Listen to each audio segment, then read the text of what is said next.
જય માતાજી મિત્રો, હું મમતા ગોસ્વામી મારી ચેનલ મમતાની રસોઈમાં તમારું સ્વાગત છે। મિત્રો, આજે આપણે બનાવશું એકદમ નવી દૂધીની વેરાયટી, જેમાં ના તો મુઠિયા, ઢોકળા કે થેપલા છે કે ના તો આપણે હાંડવો બનાવવાનો છે। આજે આપણે એકદમ નવી જ રેસીપી હું તમારી સાથે શેર કરી રહી છું। જો પસંદ આવે તો વિડીયોને લાઈક, શેર અને સબસ્ક્રાઇબ કરવાનું બિલકુલ ભૂલતા નહીં અને વિડીયોને પૂરો સ્કીપ કર્યા વગર જોજો। તો અત્યારે આ નાસ્તો બનાવવા માટે મેં 400 ગ્રામ દૂધી લીધી છે। તો હવે આપણે આ દૂધીને સાઈડમાં મૂકીશું। આપણે આ નાસ્તો ફક્ત બે જ વસ્તુમાંથી બનાવી રહ્યા છીએ। તો અત્યારે મેં નાસ્તો બનાવવા માટે દૂધીની સાથે બેસન લીધું છે। તો આપણે અત્યારે 1 વાટકી જેટલું બેસન લીધું છે। તો આપણે એક બાઉલ લઈ લઈશું અને તેની અંદર આ બેસન લઈશું। બેસનની અંદર અત્યારે 1 ચમચી આપણે ધાણા જીરું એડ કરીશું। અડધી ચમચી આપણે લાલ મરચું પાવડર એડ કરીશું। અડધી નાની ચમચી જેટલી હળદર એડ કરીશું અને આપણે અડધી ચમચી જેટલું મીઠું એડ કરીશું। મીઠું આપણે સ્વાદ પ્રમાણે લઈશું। હવે બધી જ વસ્તુને આપણે સારી રીતે મિક્સ કરી લઈશું। હવે આપણે જે વાટકીથી બેસન લીધું છે તે જ વાટકીના માપથી આપણે પાણી એડ કરીશું। તો આપણે પહેલા 1 વાટકી પાણી લઈ લઈશું અને પહેલા આપણે આ લોટની અંદર થોડું જ પાણી એડ કરીશું, જેથી આપણા લોટમાં ગઠ્ઠા જરા પણ ના થાય અને ફટાફટ આપણું બેટર તૈયાર થઈ જાય। આ રીતે પહેલા થોડું પાણી એડ કરીને સારી રીતે મિક્સ કરી લઈશું।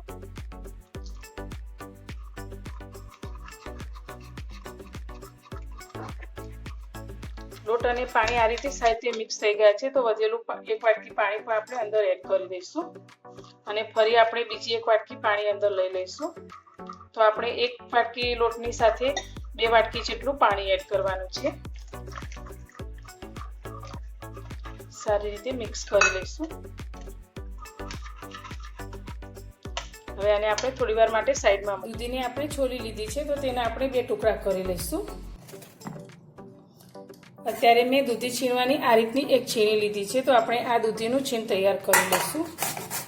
તો વચ્ચે જો બીજનો વધુ ભાગ હોય તો તેને આપણે કાઢી લઈશું અને જે આ ઉપરનો કૂણો ભાગ હોય તેની આપણે છીણ તૈયાર કરી લઈશું। ગેસ પર આપણે એક કઢાઈ લઈ લીધી છે। કઢાઈની અંદર આપણે 2 નાની ચમચી જેટલું તેલ એડ કર્યું છે। તો તેલ આપણું ગરમ થયું છે। તો તેની અંદર આપણે 1 નાની ચમચી જેટલી રાઈ એડ કરીશું। રાઈ આપણી થોડી તતરી જાય એટલે તેમાં થોડી હિંગ એડ કરીશું। હવે આપણે જે આદુ મરચાં લસણની પેસ્ટ બનાવી છે તે અંદર લઈ લઈશું।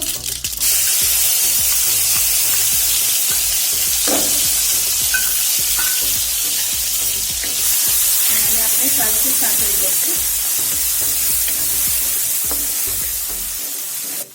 1 મિનિટ માટે આપણે આદુ અને મરચાંને આ રીતે ચડવશું, જેથી તેમાં રહેલું કાચાપણું દૂર થઈ જાય।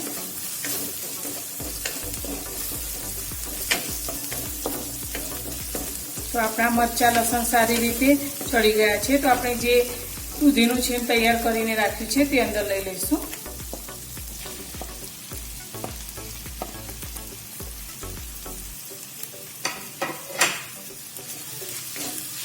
આ છીણને આપણે 3 થી 4 મિનિટ આ રીતે જ પકવશું। દૂધીનું છીણ ચડે છે ત્યાં સુધી આપણે ફટાફટ એક કામ કરી લઈશું। એક આ રીતની સ્ટીલની પ્લેટ લઈ લઈશું ને તેની અંદર આપણે ટીમ્પુ જેટલું તેલ લઈશું ને આ પ્લેટને સારી રીતે તેલથી ગ્રીસ કરી લઈશું।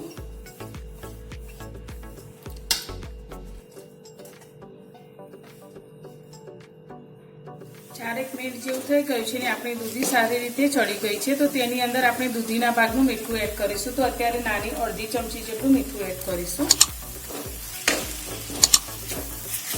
હવે આપણે જે બેસનનું બેટર તૈયાર કરીને રાખ્યું છે તે આપણે કઢાઈની અંદર લઈ લઈશું।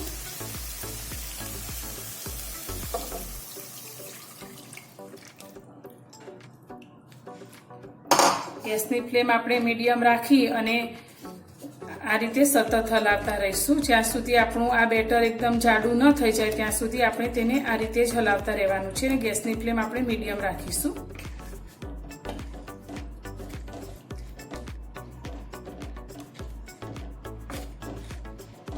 નાસ્તાનો ક્રન્ચી ટેસ્ટ આવે તેના માટે મેં 1 મોટી ચમચી સફેદ તલ લીધા છે, તે અંદર એડ કરીશું. તમારે ન લેવા હોય તો સ્કીપ પણ કરી શકો છો અને તલની જગ્યાએ તમે કાચી સિંગને શેકીને તેનો ભૂકો પણ એડ કરી શકો છો. હવે આને સારી રીતે આપણે પકવશું જ્યાં સુધી એકદમ ઘટ ના થઈ જાય ત્યાં સુધી. આ રીતે સતત હલાવતા આપણું બેસન અને દૂધીનું બેટર આ રીતે ઘટ થઈ ગયું છે. તમે જોઈ શકો છો આપણે આટલું ઘટ કરવાનું છે. તો હવે આપણે ગેસની ફ્લેમ બંધ કરી દઈશું. આપણે તેલથી ગ્રીસ કરેલી થાળીની અંદર બનાવેલું બેટર લઈ લઈશું.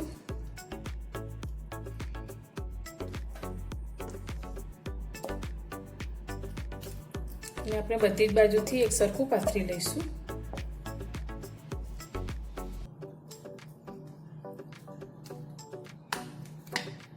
બેટરને આપણે થાળીની અંદર પાથરી લીધું છે. તો આ રીતની એક ફ્લેટ વાટકી લઈ અને આ રીતે ઉપર તેની ઉપર ઘસી લઈશું.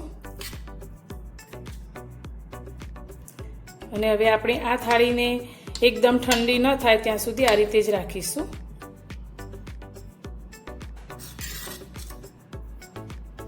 આપણી આ થાળી એકદમ સરસ રીતે ઠંડી થઈ ગઈ છે. આ રીતે તમે જોઈ શકો છો, હાથ અડાડું છું તો આપણો નાસ્તો સારી રીતે સેટ થઈ ગયો છે.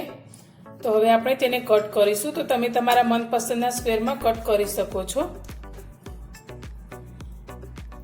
તો આ રીતે હું નાના ચોરસ ટુકડામાં કટ કરી રહી છું.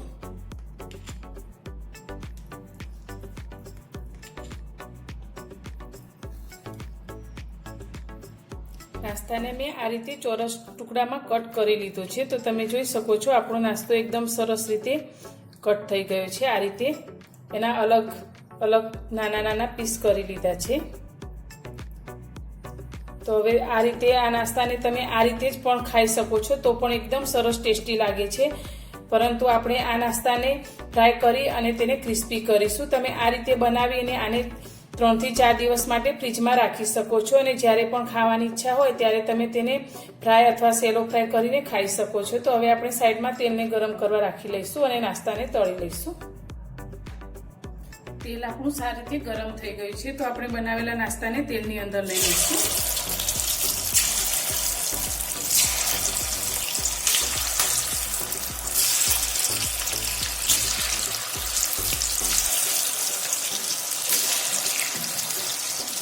આ નાસ્તાને આપણે સારી રીતે જ્યાં સુધી તેની જાતે જ તળીને ઉપર આવે ત્યાં સુધી તેને તળાવવા દઈશું. તો એકવાર તેલમાં જેટલો પણ નાસ્તો આપણો આવી જાય તેટલો આપણે એડ કરીશું અને આ રીતે જ આપણે તેને તળાવવા દઈશું. નાસ્તો આપણો આ રીતે તળાઈને તેની જાતે જ ઉપર આવવા લાગ્યો છે. તો આપણે આ રીતે ચમચીની મદદથી થોડું ફેરવી લઈશું. તો તમે એક પીસ બતાવો તો તમે જોઈ શકો છો એકદમ સરસ ક્રિસ્પી આપણો આ નાસ્તો તળાવવા લાગ્યો છે.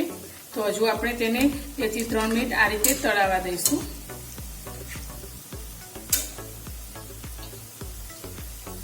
આપણો આ નાસ્તો તળાઈને ક્રિસ્પી થઈ ગયો છે. તો હવે આપણે તેને તેલમાંથી બહાર કાઢીશું અને આ જ રીતે આપણે બનાવેલા બધા જ નાસ્તાને તળી લઈશું.